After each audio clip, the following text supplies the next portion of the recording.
Late-night silence filled the building as the automatic lights dimmed across empty hallways. Evan, the janitor who always stayed for the final shift, stood near the security monitors when he noticed something that made him pause. A door on the executive floor was open, though he had locked it earlier. Another camera flickered, showing shadows where no one should be. Before he could decide what to do, the elevator chimed, soft but unmistakable. The CEO had arrived unexpectedly. When she stepped out, Evan hurried toward her, an urgency in his steps he never allowed himself before. Without thinking, only reacting to danger, he reached her, covered her mouth, and whispered a trembling warning, "Don't go inside." Marla pulled back in shock, but the fear in his eyes froze her. He wasn't a man who joked. He wasn't someone who acted without reason. Evan had worked in that building longer than most executives, a widowed father raising an 8-year-old daughter. He took 2 extra shifts whenever he could, trying to pay for her medical therapy. Everyone saw him pushing his cleaning cart, quietly wiping glass doors, fixing leaky pipes and unclogging drains, but no one really saw him, except the few who noticed small acts, kind notes left in break rooms, repaired desks, mended chairs, never signed. But somehow everyone knew it had been him. Marla was known for fairness, a leader who believed people were her greatest asset. She smiled at employees and thanked them by name.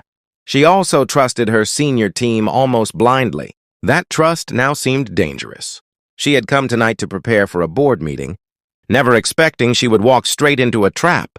Evan tried calling security earlier when he saw movement on the upper floors, but the guard on duty brushed him off. "Probably just maintenance logs," the guard said, not caring enough to verify. But Evan had noticed too many irregularities. Server doors slightly ajar, USB drives near the network hubs, and one board member entering the building after hours with no appointment. He overheard whispered conversations about taking control of the company by framing Marla for data theft during a crucial merger. The pieces fell together frighteningly fast. Marla stepped forward again, still confused. But Evan's whisper grew more urgent. "Ma'am, please. Something's wrong. They're waiting for you." She looked at her office door down the hall, its light glowing warm and innocent. Evan saw a figure move in the reflection of a glass wall.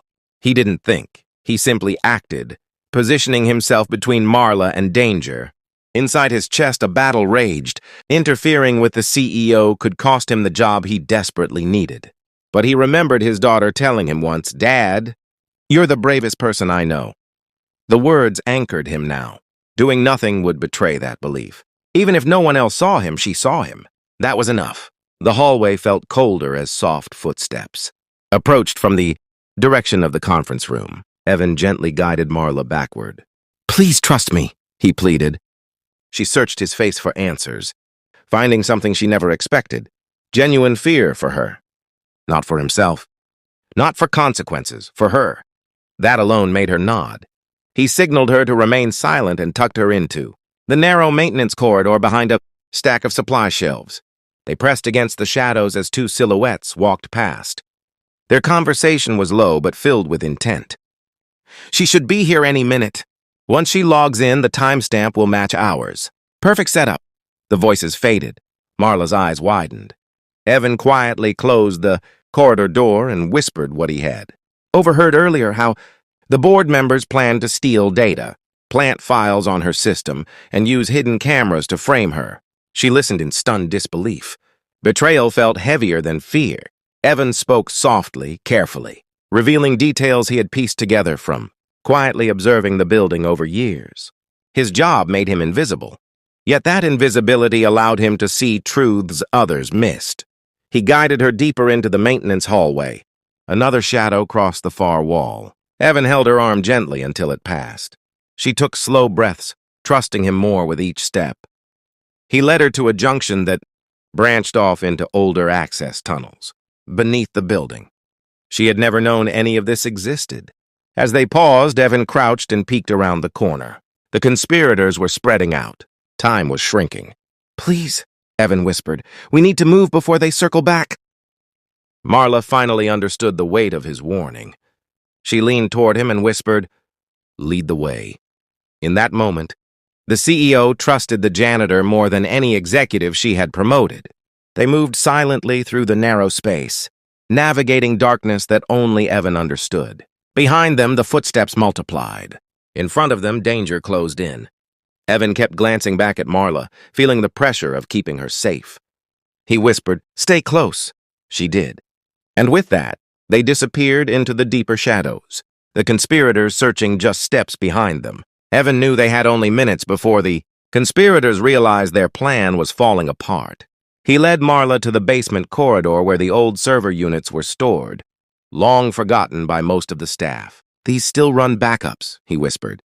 "If we can pull the footage from earlier, it'll show who really entered the building."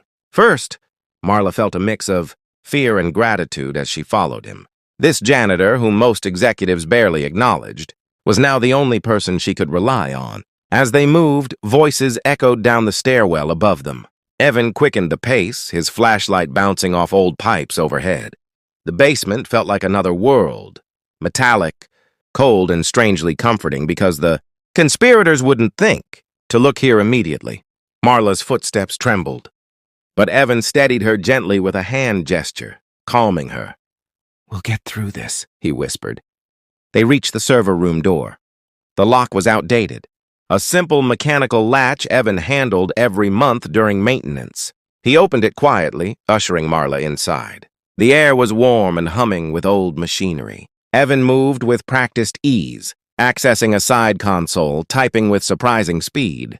Marla watched him, realizing just how much he had always done without recognition. The screen blinked to life. Evan navigated through, archived files until he found the timestamp security feeds. Marla leaned forward as the footage played. 2 board members entering the building earlier, disabling cameras, planting USB drives, whispering instructions, laughing at how easily they could ruin her reputation. Marla's heart tightened.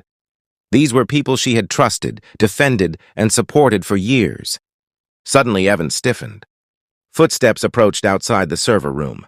He minimized the screen just as the doorknob rattled faintly. She looked at him, silently asking what to do. Evan scanned the room quickly, then pointed to a narrow emergency exit at the back. He whispered, "You go. I'll distract them." Marla shook her head instantly. "I'm not leaving you." But Evan looked at her with the calm of a man who had lived through deeper battles. "You're the only one who can stop them. If they get you, they win. If they get me—" He paused, swallowing. "My daughter still needs this job. But she needs me to be a good man more." Before she could protest, he opened the main door and stepped out. The conspirators spotted him immediately. They grabbed him, dragged him against the wall, demanding to know where Marla was. He kept silent even as one of them threatened him. He didn't beg, didn't panic. He simply said, "I won't let you hurt her, or this company." That quiet strength unsettled them more than resistance would have. Upstairs, Marla reached a security post and alerted Knight. Officers with the footage saved on a portable drive. Reinforcements rushed in. She led them back toward the basement, her fear growing with every step. When they turned the corner, they found Evan being held by the 2 board members. Marla's voice boomed across the corridor. "Let him go."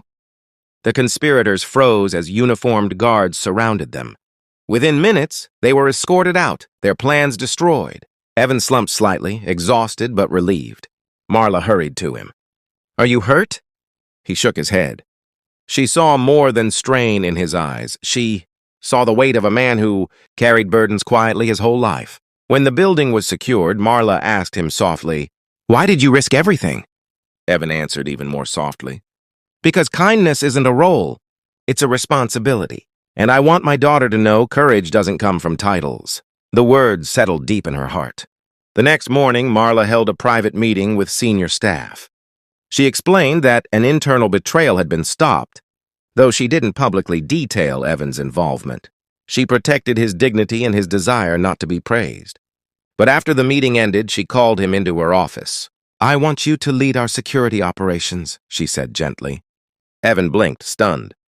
She continued, "No one knows this building better. No one has protected it more. And no one has shown more loyalty."